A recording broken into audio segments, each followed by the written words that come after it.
Heyo! Hi everyone, welcome or welcome back to my channel. I am Sean. Here's another week in review. First off, if the video looks a little bit grainy, I'm sorry. I've mentioned in a previous video I'm having camera problems. I kind of broke my camera, or I should say maybe it broke on its own. So I don't know if the footage is going to be quite as good. So I'm kind of thinking about possibly going ahead and getting a new camera. I wouldn't mind doing that because I'd like to get an upgrade, especially for the audio. I don't like the audio on this camera, but I don't really want to spend several $100s on a new camera, but I don't know. So I'm on the fence about that. But okay, first, I actually haven't been able to do any like book haul things recently because I just don't really buy very many books anymore unless, you know, they're signed. And I have most of the signed books I would want. Oh, while I'm talking about that, the other day or last week at the bookstore, I asked the bookstore owner kind of just randomly, because one of the new books we had was a book by Shel Silverstein, who is one of my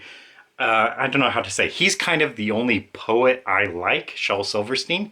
So we had a new book by him, so I was shelving it. Then I asked the owner, hey, have you ever seen a Shel Silverstein signed book? And he said, seen one? I have one. And I was like, oh, wow, that's cool, like in your library? And he said, no, we have one at the store here. So he, first I should say I do not have it, since I said this is a book haul. So no, I do not have it. But yeah, so I was like, it's here at the store? And so he said, yeah. So we went to the back and he found it. And basically it was a $2,000 book for some reason. And he drew like an illustration in it, Shel Silverstein, and signed it. And it was actually like the price was something like knocked down to $700, I think, because there was something wrong with the spine. I think the bookstore owner said it did not have a spine, like the spine was just gone or something, or it was just really damaged. So if it would have been in good quality, it would have been a $2,000 book. But because of the damaged spine, it was like a $700 book, which does kind of put it within my range because I could probably buy it for 500, maybe 600 bucks, but maybe a little closer to 500. But that's still a lot to pay for a signed book and a damaged book on top of that. So yeah, I'm really not anywhere close to wanting to, well, I am wanting to get it, but for like $500, yeah, no. I mean, I have car issues and a car is much more important than a signed book. So I just have to make like a life decision and just be like, no, I have to have other priorities here. I can't just splurge on the signed book. But yeah, that's like borderline. I could get it if I wanted to. I mean, I could get it tomorrow because I do have that money on hand, but I kind of want to save it for stuff like car problems. So this is like a personal restraint on my part. I could get it if I wanted to. I have the money on hand, a foot away from me, but yeah, no, I'm not going to do that. But anyway, so yeah, I'll post a picture of it here because I took a picture of it so you guys could see that. So yeah, a signed book, and he also did an illustration in it, which I think is really cool, by Shel Silverstein. I really like that a lot. So anyway, my position kind of is that at least I got to see it. Like, that is cool enough for me just to see it. I don't really want to pay $500 or $600 just to own it. I'm okay just seeing it. That's fine with me. But yeah, definitely like, he's probably the one poet I actually like. Just the way he does his wordplay with things and everything. But anyway, the book haul book I got was The 42nd Parallel by John Dos Passos. This is a book on the top 1,000 list, 1,000 books to read before you die, by James Mustick.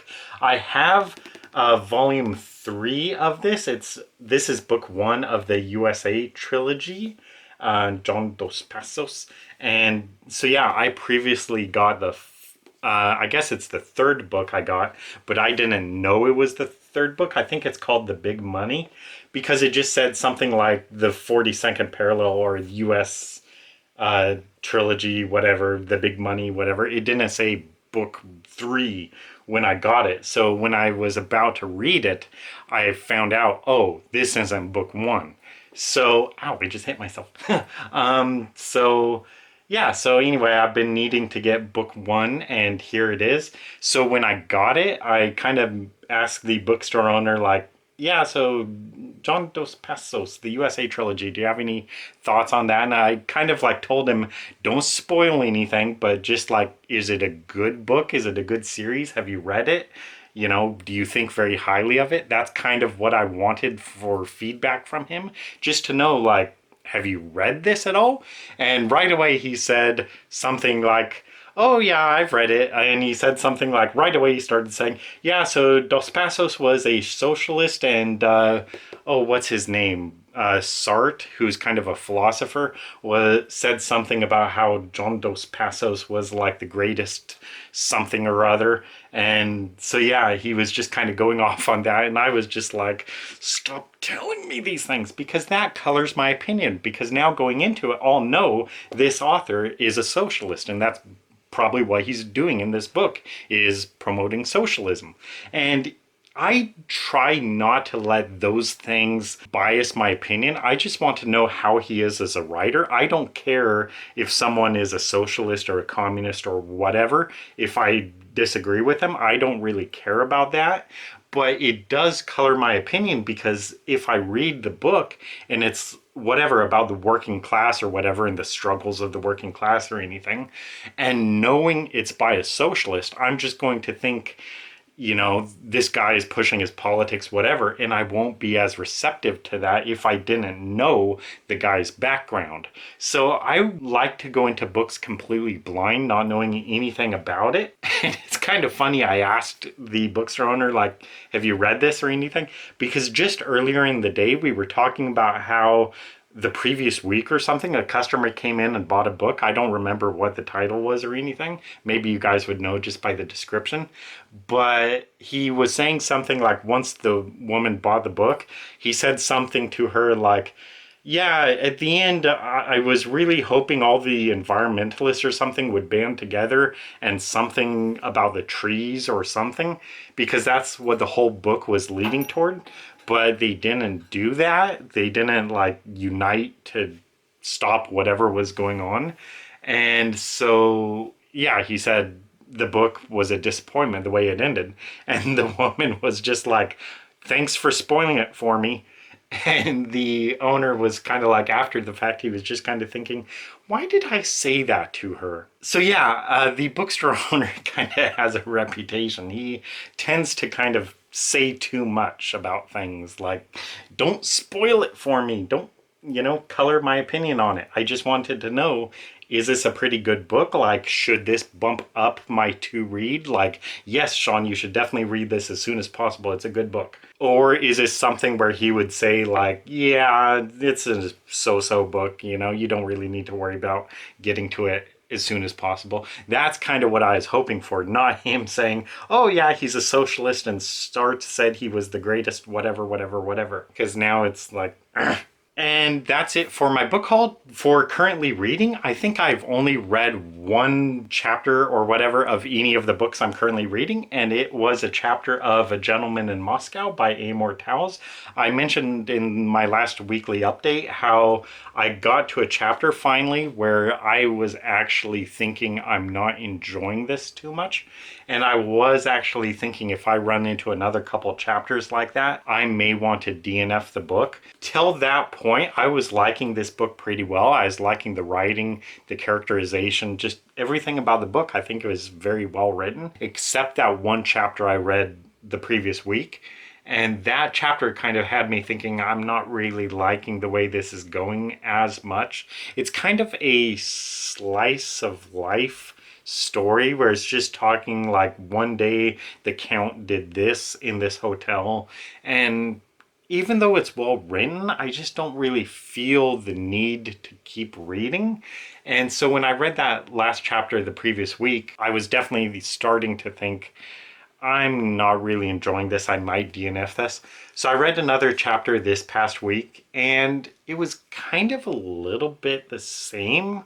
I wasn't liking it too much for sure. So I was still kind of thinking, It's kind of getting closer to DNF territory. The chapter I read wasn't as bad as the last one, but it was still having me think I might DNF this. So I looked up the book. I asked the AI, like, hey, I'm reading this book and I'm having these issues with the book. I like the writing, I like the characterization, I like the character, I like everything about the book, except I just don't really feel the desire to keep reading. And the last couple chapters I read, I haven't really liked as much. And so the AI said some people do have issues with that with this book. They like the writing, they just don't really like the slice of life or whatever nature of the book. So what the AI recommended, I am like giving my entire life over to AI, just letting AI make all my decisions for me. But the AI suggested a lot of people would kind of recommend reading till at least 200 pages into the book, because the part I just got at establishes the Count sort of learning to adjust to his new life in this hotel. But now that he acquired this key that unlocks anything in the hotel, he kind of gets a little bit more agency and to survive in the hotel and figure out what's going on and whatever. So it kind of said that right now in the story we're embarking kind of on a new phase of the Count's life or whatever, his exploration of the hotel. So then it recommended to read till at least 200 pages into the book. And if I'm not liking it by that point, then to probably just put it down. I was thinking 200 pages is a long way, but really it's just about 50% into the book. And right now I am only 76 pages into the book, 77 pages into the book. So yeah, I'd have to read another 130 pages. So yeah, I think that's what I'll try to do. Just try to force myself to read till the 200 page mark. And if I'm still not liking it by then, even if I'm wanting to put it down, if I last all the way till page 200 and still want to put it down, then I will. But at least try to read to page 200 to see maybe if I'll actually get sucked back into the book. So that's kind of my plan for this book. But otherwise, I did not read anything this past week, I believe. Okay, and that leads into my writing. So, I know just whenever I mention my writing, I imagine everyone turns off the channel or whatever. These videos don't actually get very many views at all, so I don't think anyone really watches them to begin with. But I have had tremendous progress this past week writing the Descent of Inanna, which is kind of my new writing work in progress. I was not the previous week, but the week before that, I was working on Babylon Dithers, book 6 in the Trevor Knight series, a first draft. But I got like 13 chapters into that book and kind of lost a little bit of interest in it. And I got interested instead in what I now call the Descent of Inanna, which is the first prequel book to the Blade of Perdition series. So I've mentioned it before. The Blade of Perdition series is kind of one of my magnum opuses. It's one of my life's works. I have been planning this series, the Blade of Perdition series, for probably 15 to 20 years by now, just brainstorming it. And also in a few past years, I've been writing some of the books. So the Descent of Inanna is prequel book number 1. Just started that the previous week. Prequel number 2, I have not started yet. The main series, this kind of gets confusing, but basically I like to say it consists of 9 books, but really it would be 9 books that are in 4 novels. So it's basically a 4 novel series, but the 4 novels consists of 9 books. I think it's 9 books, yeah. So the first novel would be books 1 and 2. The second novel would be books 3, 4, and 5. The third novel would be books 6 and 7. And then the fourth novel would be books 8 and 9. I think I said that right, hopefully. So I have actually written the first 7 books in the main series. Basically, the first 3 novels are completely finished for the first draft. So I'm working, or I left off, I should say, on the fourth novel, book number 8 in the series, about a quarter way through that. So yeah, the main series, I am on book 8 of 9. And then there's also a sequel book, which I have not started yet. So yeah, so what I've been working on this past week is the Descent of Inanna, which is the first prequel book, one of 2 prequel books to the main series. And so the previous week, I wrote 4 chapters, the first 4 chapters, and I was really excited about that. This week, I have gotten all the way to chapter 27. So I am about 200 pages into the book, something like 80,000 words, I believe. And I am loving this book so much. I really think this is probably the best thing I've ever written so far. I am just knocking it out of the park. I am falling in love with this book. I love the character of Inanna. I know this would sound sure of myself or whatever, but I think I am writing her so well. Just her journey that she does, her attitude, her strengths and weaknesses, and the things she does very well, the things that should make readers like her, but also the mistakes she kind of makes along the way. And it's really a challenge to try to have characters have flaws and make mistakes that do not feel forced, like you're just trying to break down the character and to just do things to them that they would not naturally do, or that, I don't know how to say, but you're trying to force the plot, like, oh, I want this bad thing to happen, so, whatever. I'm not really explaining this while I'm going off track here. But yeah, basically just the way I am showing Inanna's strengths and weaknesses, and the good parts about her and her flaws, and how she tries to do something and then will fail at it and will have to build herself back up and everything. I think I'm writing that really well. I'm really nailing that. And something I really like about it as well is there's a constant sort of resurrection theme in the book, which plays into the entire premise of the Descent of Inanna, because Inanna in the Sumerian myths, if you don't know, Inanna is based on a Sumerian goddess, Inanna. She was also called Ishtar, where we get the name Easter from, I believe. And one of the most famous stories is that Inanna descended to the underworld and then came back, or actually she descended to the underworld and she was killed, and then she came back to life and ascended, back to Earth. And that's kind of where the whole idea of Easter comes from, because this goddess was killed and died and came back to life again. So she was a resurrected goddess. So that's kind of how the whole, how she relates with Jesus and, Easter and the resurrection. So that's kind of where that all plays into it. It's based on Inanna. Easter. Ishtar was her name. So I think Inanna, I've mispronounced her name every time I tried to say it. Inanna, I think, was the name of the Sumerian goddess, and I think the Akkadians called her Ishtar, but I'm definitely going to use that in the story, her naming. So basically, I don't want to really spoil it too much, but oh well. In the upcoming chapter, she is going to change her name from Inanna to Ishtar. So that's kind of playing into it. Oh man, I'm just getting so excited about this book. I am really loving this book. But what I was kind of saying is that I am constantly having her try to do something and then fail, and then have her have to build herself back up again.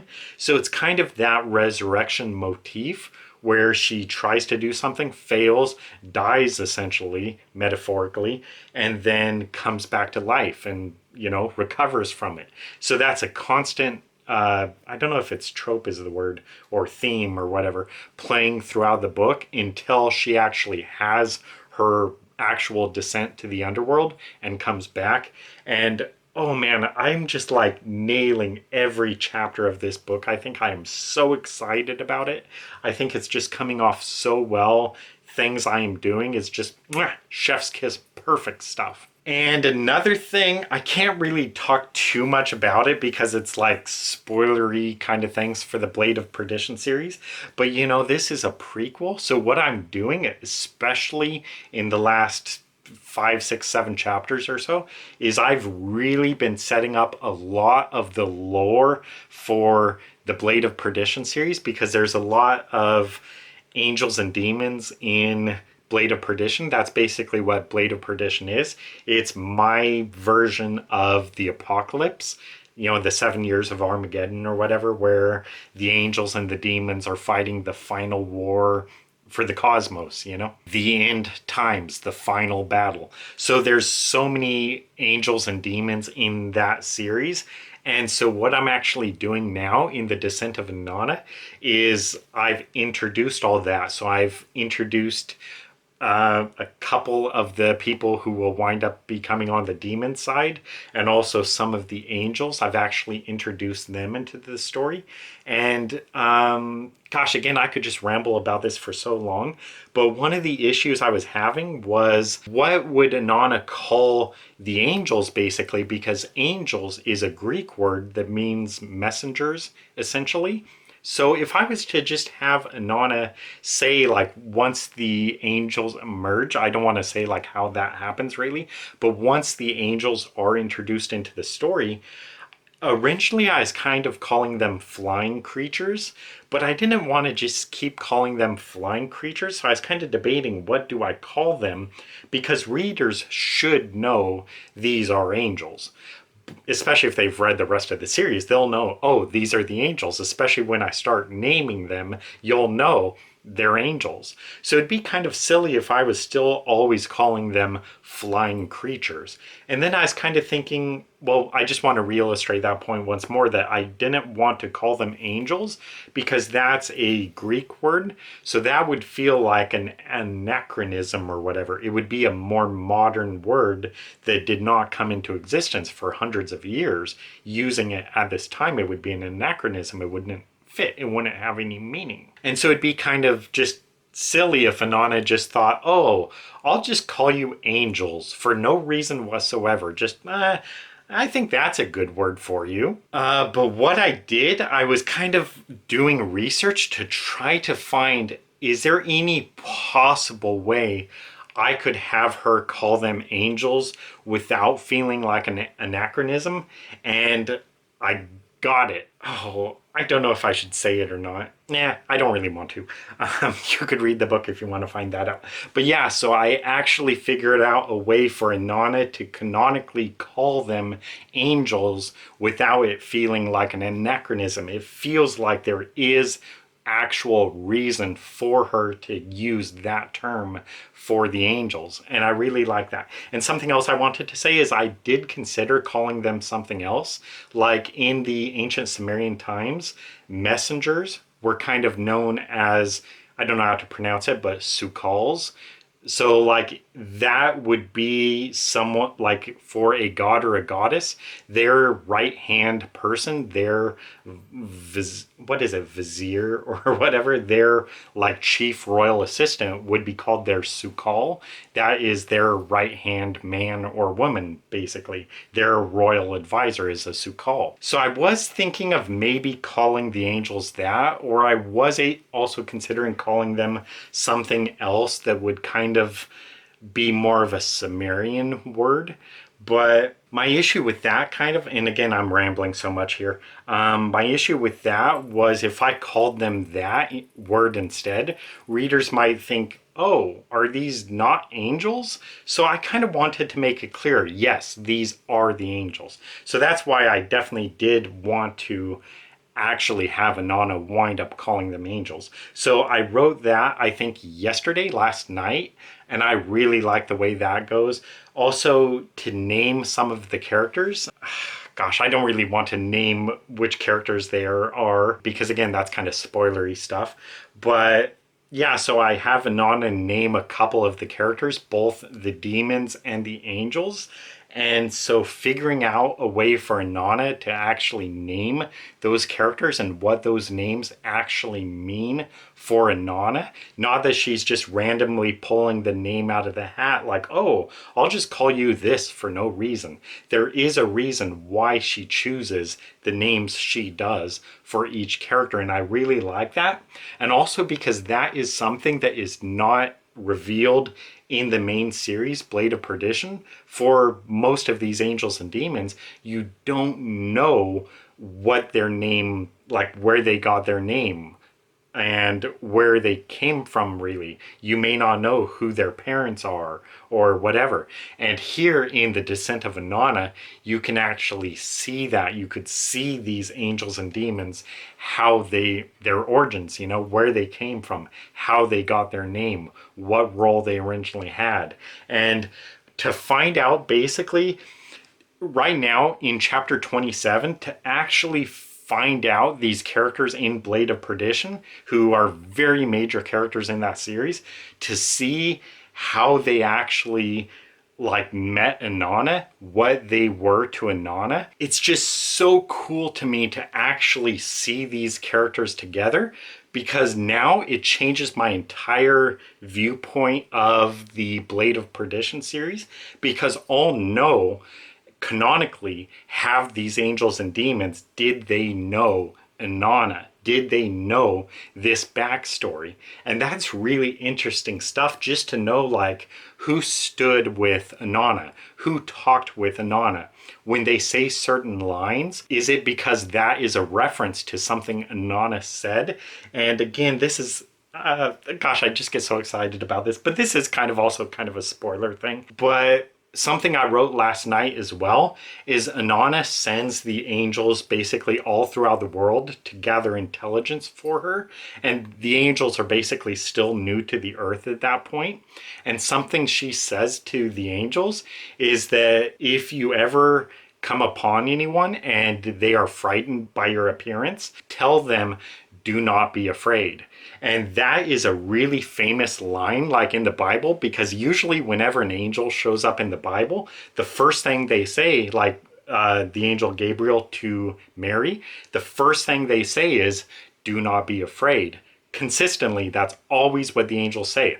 Do not be afraid. Do not be afraid. And kind of what you get the sense of is these angels must be terrifying to look at. If they show up in your room or whatever, they are not just a beautiful creature. They are something oh my freaking God, what the hell is that? It's going to give you a heart attack looking at this thing, just what the hell is this? And so that's why they say, do not be afraid, because they know their appearance is heart attack inducing, just because that's always what they say. Do not be afraid. So what I did last night is you actually find out when they say, do not be afraid, that's not something they just kind of came up with on their own. That is something Inanna told them to say. So basically, whenever in the Blade of Perdition series, an angel says, do not be afraid, which appears multiple times in that series, it's basically you find out that's a reference to Inanna. It's Inanna having told them, when you come upon someone and they're frightened by you, tell them, do not be afraid. So basically it connects Inanna with that canonical thing about saying do not be afraid, which is a very real thing in angel mythology or whatever. Whenever an angel shows up in the Bible, they say do not be afraid. So in my book, I've introduced that the reason they say that is because Inanna told them to say that. So I really like just that I tie her into the story that way. So basically that most famous line for angels greeting people, do not be afraid, Inanna told them to say that. Basically, they are repeating the commands of their old boss, Inanna. So I love that. That's just an example of how I love this series, why I love this series, why I love this book, the things I am setting up, the way things tie into the main series, and also something I'm going to do because of this. And I know I've been talking way too long. I am almost done though, I think. I kind of I don't want to go on forever. But since I've written this book, or I'm writing this book, The Descent of Inanna, one thing I'm definitely going to want to do when I go back to writing the main series is I'll adjust the main series, Blade of Perdition, based on what I wrote for The Descent of Inanna. So for instance, I want to have something happen at the end of The Descent of Inanna, and what I'll also do, since I want to write that scene at the end of The Descent of Inanna, in the Blade of Perdition series, I want to write a scene that is a direct reference to that scene I'm going to write for The Descent of Inanna. So basically, I'll set something up in The Descent of Inanna, which I will pay off later in Blade of Perdition. But I kind of intend for people to read Blade of Perdition first. That's the first book, or the first books you should read, is The Blade of Perdition, and then read The Descent of Inanna as a prequel. So you don't read them in order. You read Blade of Perdition first. So you'll be reading Blade of Perdition, and then you'll come upon a little scene that won't really make sense to you. But then when you go back and read The Descent of Inanna, you'll see what that scene meant in Blade of Perdition, why that scene was there. And oh man, I may just start crying thinking about it. But that scene in Blade of Perdition will suddenly have, oh gosh, I'm going to start crying so bad. That scene in Blade of Perdition will suddenly have so much meaning, and it'll just be, I'm crying. It'll be so meaningful once you know the backstory. But when you're just reading the main series, it'll kind of be like, that's kind of a weird scene. Why is that there? But when you actually read The Descent of Inanna and know why that scene was there, what that scene means, it'll just be like, oh my God. Yeah, I just really love how I'm able to do this, and this is why I am also writing the entire series, Blade of Perdition, the absolute entire story, before publishing any of it, because since it's one connected series, I want to know everything. I want to have all the books written before I publish them, because that way I could do things like this. If I decide something later as I write, I could go back and I could fix it to make sure all that stuff is canonical, that it all flows, that it all makes sense, that it's all consistent. So for instance, now that I'm writing this prequel, I could write references for for Descent of Inanna. I could write references or callbacks to the Descent of Inanna in the Blade of Perdition series, but readers should not know exactly what all those references mean because they won't have the Descent of Inanna yet. So they'll get the references in Blade of Perdition, but they won't know what they're referring to. But then when you actually read the Descent of Inanna, all those references in Blade of Perdition will suddenly make sense. So then if you do want to read the series all the way through again, it will be one consistent story. Things I set up in the prequels will have immediate payoffs in the later books. And for things you're reading, if you're reading it as intended, starting with a Blade of Perdition series, there'll be things you kind of miss that will be answered in the prequels or whatever. So anyway, I just really like the way it's going. I am definitely falling in love with this book. I think it's my favorite. Well, I want to say it's my best book I've written so far, which is great because I've been saying recently that this book, Arabian Dawn, I think is the best book I've ever written. This is a Trevor Knight book, book 5 in the Trevor Knight series. I'm currently editing this book, Arabian Dawn. I've been saying for a while, this is my best book I've ever written. So now to be working on The Descent of Inanna, to actually be able to say this is the best thing I've ever written, I really like that. And I've also talked about this on my channel as well.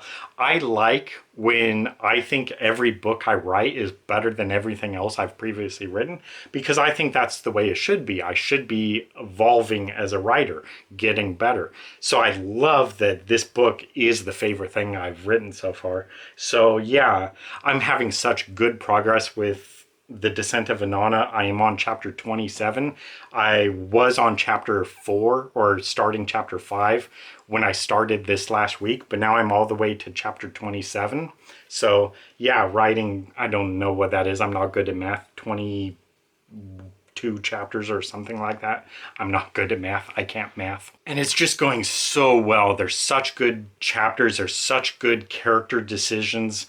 Her character strengths and her weaknesses, her flaws. It's just, ooh, I just love it so much. The callbacks, the references, the foreshadowing, the themes of the book with resurrection and everything. The way I play with mythology, like I take very real mythological stuff about whatever for Inanna or the angels or Sumerian religion or whatever, very real stuff, and either play tribute to that or to turn it and make it my own, but then also finding a way to make it make sense with the actual lore. So I don't just completely go off the rails doing my own thing.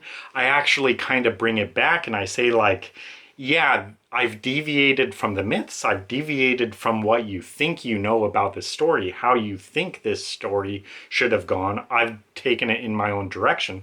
But then I have all the other myths and stuff conform to my new direction to kind of say like, I've not made my own thing up here. I've told my own story, but all of the myths or whatever, all of the legends actually fit into my story, if that makes sense. Hopefully that does. So anyway, I've definitely talked way too much on this video. I've definitely ranted too much. I'm sorry, but yeah, I just kind of did it because I am so excited about this book, The Descent of Inanna. I am loving it so much. I really want people to read this series, the Blade of Perdition series. My Trevor Knight series, I know is kind of peculiar because I call the Trevor Knight series geopolitical thriller satire, which is just such a very, I don't want to say, I think it's a niche subject or whatever. Geopolitical thriller satire. Like, who the hell is interested in that? You know, it's kind of my own thing. I'm writing it more for myself. But the Blade of Perdition series, I think, is actually a fantasy series readers would love, because one thing about the series is there's a lot of strong female representation. Most of the characters in the book, like the prominent characters, a lot of them are women, and they're just like kick-ass, badass, strong women, and it's kind of like women rule the cosmos in my stories. So women are the main driving characters in my series. Women are the main movers of the plot, and the main protagonists are women. So prequel number 1, The Descent of Inanna, is led by a female protagonist. The second prequel has another female protagonist. Blade of Perdition has a female protagonist. And the sequel book also has a female protagonist. I've kind of just realized that now. Every book in the series has a female protagonist. So yeah, so it's very female driven, and that's such a big thing today, is having strong female characters. And I think, again, this is going to sound so cocky or whatever, so arrogant, but I think my take on strong female characters is a lot better than how a lot of other people portray like strong female characters. Because I think the way a lot of people present strong female characters is they are just fighting against the patriarchy, and they just need everyone to recognize how great they are and just affirm their goodness, and like, oh, you're perfect the way you are, you're so smart, you're so beautiful, you're the best, you know, just affirmation of the woman's greatness. And then meanwhile, all the male characters are made out to be complete idiots and evil and inept and just completely useless and holding the women back. And I think it's just so weak, and I think it's so stupid, and it's just feminism of the worst kind. It's just basically hatred against men. And yeah, so I just don't like that kind of take on feminism and the way they try to make strong female characters. They're not strong. They're just boring, unlikable Mary Sues fighting against the patriarchy, and all the male characters are just complete useless vermin. I just don't like that. So my female characters, I think, are actually compelling. They are actually strong. They are actually powerful in their own ways. And it's not just by making all the male characters inept, evil douchebags. And yeah, so I am really in love with my Blade of Perdition series. I really would like readers to discover it, to find out what I'm doing. My battery on my camera just died, so I really want to speed this up. I was just wrapping this up. I don't know exactly where my video cut off, so I'll just say my Trevor Knight series is kind of my personal baby. Like, that's the series I wrote based on my personal likes, my kind of reference or whatever, my love letter to Clive Cussler, who was kind of my favorite writer growing up. So the Trevor Knight series is kind of my personal baby, you know, I don't know how to say. It's my magnum opus that's the story I want to tell, no matter how popular or unpopular it is. It's just my own thing, you know. I'm kind of writing it a little bit more for myself. But the Blade of Perdition series, the entire thing, is something I am writing with the full idea that this is something hopefully readers would widely enjoy, like, you know, Harry Potter or Lord of the Rings or whatever. This is something on that scale that I don't want to say it'll be anywhere close to those books or movies or shows or whatever. But if ever I was to write anything in my life that could rival that, it would be the Blade of Perdition series. So that if I do have a Lord of the Rings in me, I think it's the Blade of Perdition series. Maybe there's something in the future I could come up with. I don't know. But I'm kind of thinking this is my Lord of the Rings. This is my Harry Potter. I don't have another one like waiting in the, you know, what's that expression? Waiting in the, I don't know the expression.